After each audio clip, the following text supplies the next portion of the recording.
What's the most contested stone on the earth? It's right here. We're going to talk about what this is and its significance in these last days. Okay, guys, there's no question what this is, all right? But what we're going to talk about is what is this really? We have to go through some ancient architecture, history, what has transpired with this building in this facility. I'm going to make a very strong statement right from the get-go. Okay, this is the seat of Satan, all right? Now, the first thing many of you will say to me is, Leland, no, the seat of Satan is in Berlin. It's the Pergamon altar. That is a altar as well, but this also had a seat of Jupiter. There was a temple of Jupiter on this rock. And what is the most contested rock in the world? It is this one. Right here is where they say the altar is, okay? But guys, we're gonna have to do some history. We're gonna have to go back in time. We're gonna have to look at what happened here. What were the people thinking when they built this? What was going on? And we've showed you before that the kathisma, the seat, okay, it's the harlot's seat, all right. It's not too far from here, between Jerusalem and Bethlehem, all right, showed us this pattern, and this pattern is a church, all right. And the church had certain aspects of their architecture that went into this stone, okay?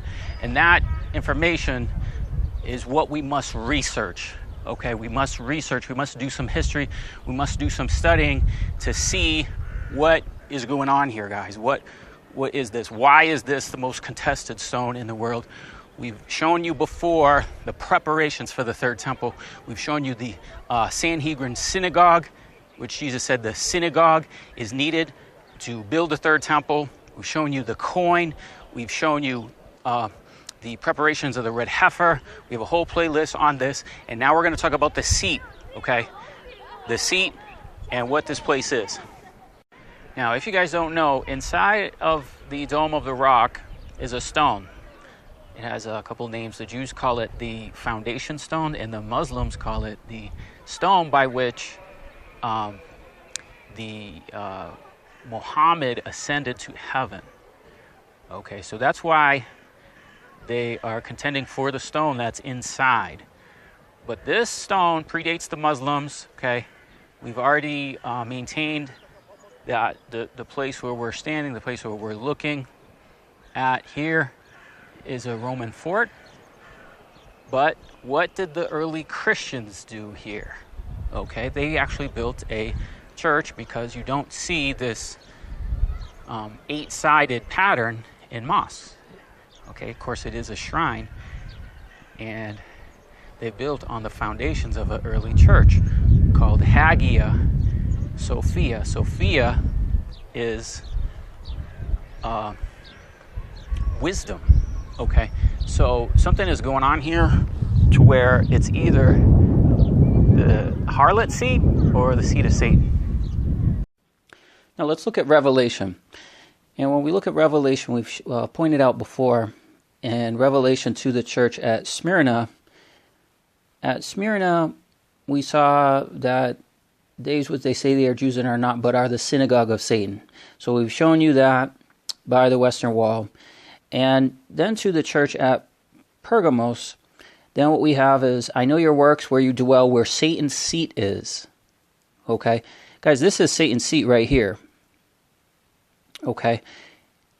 They're not building a third temple in Berlin, guys. Okay?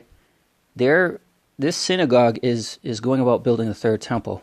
And we know that in 2 Thessalonians that, he will go into the temple, the son of perdition, okay? But look what it says. To the church of Pergamos, I know your works, where you dwell, even where Satan's seat is. This is Satan's seat. Hold fast my name. You have not denied my faith. Even those days where Antipas, now I'm going to have to do another video, but he's one of the two witnesses. My faithful martyr, or faithful witness, who was slain where Satan dwells. Now we know the two witnesses are slain where the Lord was crucified. Okay, so that's Antipas. All right. Now, let's just keep going real quick. We're going to get more into this later. But see how it says here, but I have a few things against you because you have the doctrine of Balaam. Now, this deals with the Exodus. Okay, in the book of Numbers, in chapters 22 through 24, I believe, it talks about Balaam.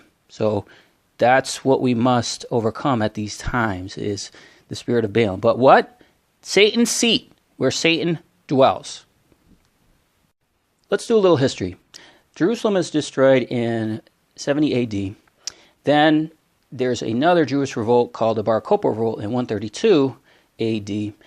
And they're also defeated by the Romans. And when they are, 135, you can see Hadrian then makes Jerusalem a pagan Roman city called Aelia Capitolina. When he does, he puts a temple for Jupiter. And we know that this was in the Roman fortress on top, okay? And what we have is an architectural layout of a similar temple of Jupiter that's in Baalbek, Lebanon. So on this site, which I'll give you the link, it is bible.ca, they have superimposed the architectural layout of what this temple looked like in Lebanon over, interesting enough, the Dome of the Rock and Al-Aqsa Mosque. And you can see that when they come together, they line up perfectly with this portion of a temple structure with pillars lining up with the Al-Aqsa Mosque and the Dome of the Rock. So the first thing we have up here after the destruction of Jerusalem is a Roman city, and in it there is a temple for Jupiter. Okay, and again, this is Zeus, okay? And when he's telling us about the Pergamon altar, that is an altar to Zeus, okay, as a type and shadow of something that we would look for in the last days that would meet a similar description. And here's another similar layout architecturally of what this temple to Jupiter was, okay? And you can see it's a very large facility and everything else. But then what we have is we have the destruction of pagan Roman Jerusalem, and then we have a Christian Roman Jerusalem.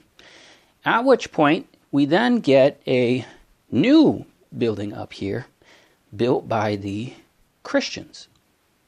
We have another video on this, but this is the Kathisma Church that is in between Jerusalem and Bethlehem. And we have a almost identical situation where we have 8 sides, okay, and a stone in the middle. So the early church would memorialize sites like this. Okay, we have one like Capernaum and you know, a stone. So they say, okay, this is where Mary sat on her way from Bethlehem to Jerusalem. And so they said, oh, this is the stone, and then they built this whole church around it. Okay, we got a whole other video on that. But you can see what's going on here is this 8-sided layout with 3 layers and a stone in the middle, right? Okay, well, that's exactly what we see with the building of the Dome of the Rock. Okay, so this stone, again, is the main feature. So when the Christians came, they said, okay, this stone that they found there is the feature. And then what they did is they began to do it with their architectural layout of 8 sides, right? And then they did something called a crypt.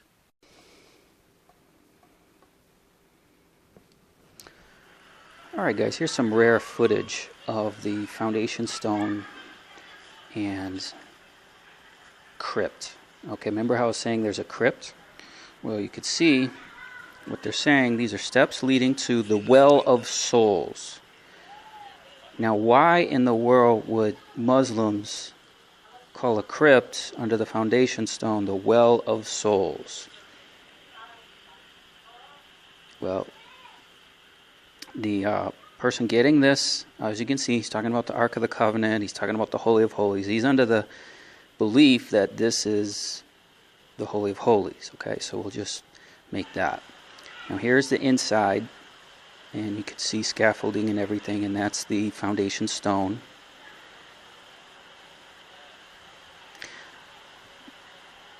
But that was excellent footage of the crypt. And the reason we're pointing out this crypt and this altar is we can see that that actually goes back to the Christians. And we'll show you examples of how they did this in many other sites.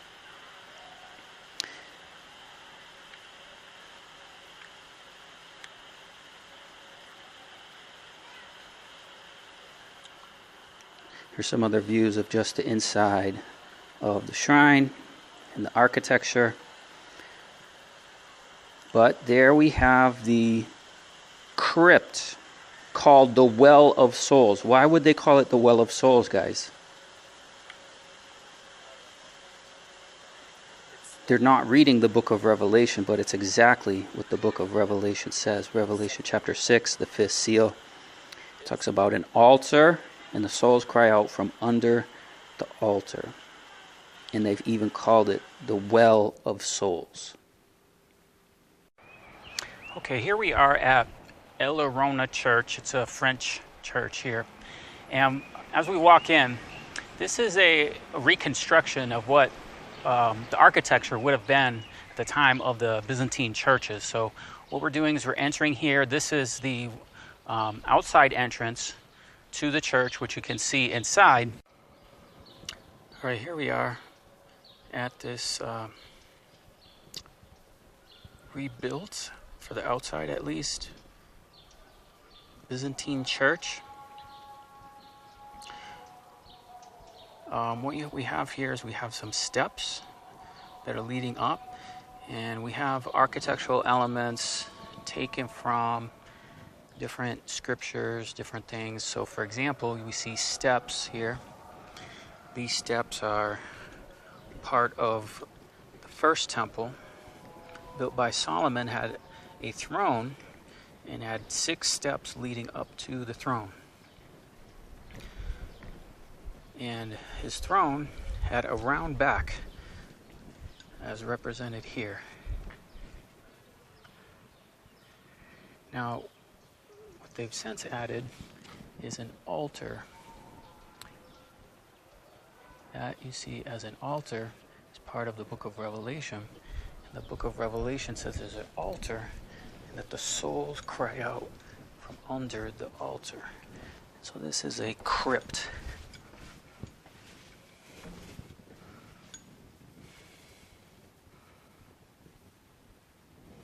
Now, more than likely what happened is when the Christians were on the Fortress Antonia, they probably did the same thing where they had a rock like this, and then they built the crypt underneath it. And they memorialized that rock as a place where Jesus Christ was judged by Herod. So they believe that that stone was a memorial of the place where he was interrogated by Herod. And so they did what they did with all their other churches and built a crypt underneath what the Jews call the foundation stone.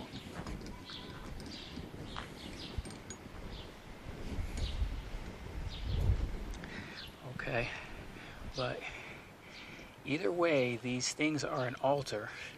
So the Christians looked at it as an altar, and then underneath that altar there would be this crypt. All the churches have this characteristic.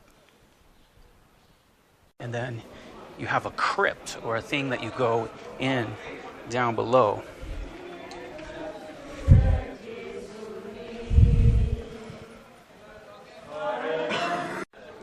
Here it is from the other side. And guys, I really find this disturbing, and I really don't like going into these things. But I just want to show you, what it looks like.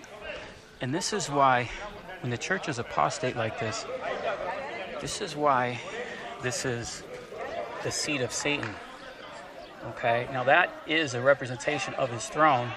And what they would have done is had the elders, see all those pillars behind it? Typically those would have been for the 24 elders okay? But the church started sitting in these seats. Guys, that seat is only for Christ. If we read in Chronicles about the throne, this is actually an accurate kind of depiction of it. You see how the back is rounded? That's what it says. It's rounded, okay? Just like that.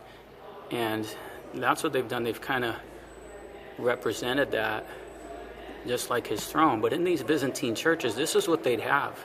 And then like the kind of high priest guy or bishop would sit there, and then there'd be a circle, many times a circle, this one is square, around him, okay? And this is the Holy of Holies.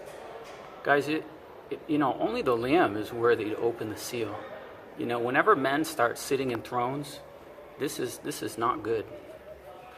And we know it's Lucifer that wants to sit in the seat of the Most High. And so what he does is he deceives the people, and they end up, sitting in thrones, acting like they're God. So what we consider is that the foundation stone was both an altar and a throne. Okay? That's what the ancients would have considered it. So the Muslims memorialized it as a place where Muhammad ascended, and the Christians recognized it as a place where Christ was judged by Herod and made. So kind of picture this as the foundation stone with the crypt underneath. That's what the church there called Hagia Sophia. Okay, that's what that foundation stone was considered by the early Christians. Here we have a nice model 3D of the Dome of the Rock. In it you can see the layers. Down below, the foundation stone.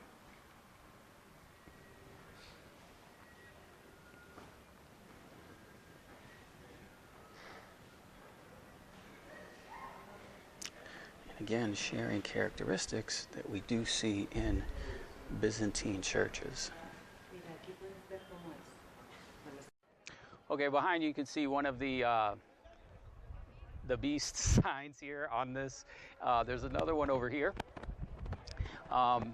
In the Dome of the Rock, these are just little marble pieces of the building. But if we look, you can see very, very crazy looking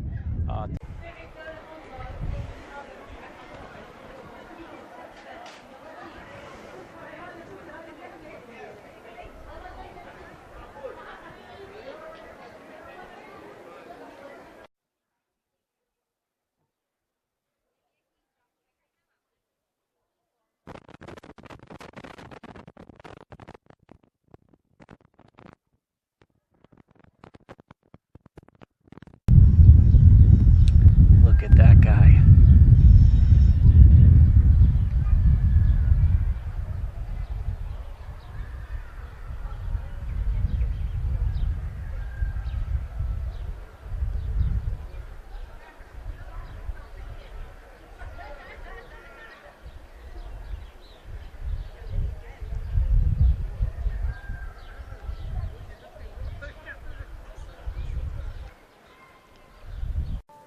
Now, some of you may be asking, where will the third temple be built? Here are the plans, the architectural plans of the sanctuary, and will it be on the Dome of the Rock? Well, let's just watch and see. These are the architectural plans and a 3D animation of the third temple from the Temple Institute. But, guys, the Lord Jesus said, "When you therefore shall see the abomination of desolation spoken of by Daniel the prophet, stand in the holy place." Now, a holy place is a portion of the temple, a space in the temple, okay? And we saw in Revelation that I know your works where you dwell, even where Satan's seat is, okay? These are the things that were spoken of by all the prophets. Ezekiel 8:3. And towards the door of the inner gate that looks towards the north, there was a seat at the image of jealousy, which provokes to jealousy. Ezekiel 28:2. You have said, I am God, I sit in the seat of God, in the midst of the seas. I sit, yet you are a man and not God, and you set your heart as the heart of God.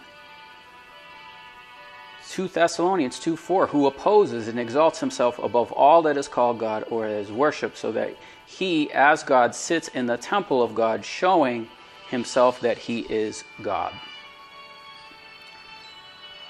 Revelation 13, and the beast gave him his power and his seat. Okay? Isaiah 14:3, for you have said in your heart, I will ascend into heaven. I will exalt my throne above the stars of God. I will sit also upon the throne of the congregation in the sides of the north. Okay? So guys, as we look here, you can see the holy place. That's where the menorah is and everything else. But then what happens is there's, look at the passageways, and there's all this kind of staircases. Okay, look at that, see? Now, how this is precisely over the foundation stone, it's hard to tell. But now what's happening is, look, we're on the roof. This is very high. And as it's on the roof, there's a whole other section, a whole other tower. You see in front of us is a ladder, and then the person must climb this ladder. So this is all very, very different, obviously, than the temple that's described, the first temple that David got the plans for, and then the second temple. And now we're on the roof, and here is a veil. Okay, so let's wait and see. Let's watch. Holiest spot in the world, only one man stepped once a year. Picture number 34. The high priest on the Day of Atonement. Actually, over the course of the Day of Atonement, Yom Kippur, the Kohen Gadol entered into the Holy of Holies 4 times. The first time he entered was to offer the incense, as is depicted in the painting at right by the exit. The high priest would place the incense on top of the foundation stone, which is the foundation of creation.